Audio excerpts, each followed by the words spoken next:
بسم اللہ الرحمن الرحیم۔ آج کا سوال یہ ہے کہ ختنے کا شرعی حکم کیا ہے اور اسلام میں ختنے کی ابتدا کب سے رائج ہوئی، اور کیا ختنے کرانا سنت مؤکدہ ہے؟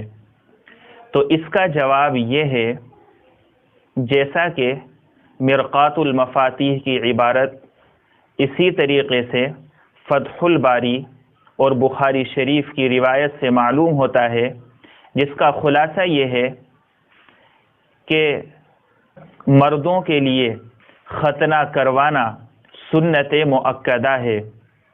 سب سے پہلے حضرت ابراہیم علی نبینا علیہ الصلاۃ والسلام نے 120 سال کی عمر میں اپنے دست مبارک سے ختنے کی۔ اس کے بعد سے یہ سنت ابراہیمی عربوں کے یہاں رائج رہی۔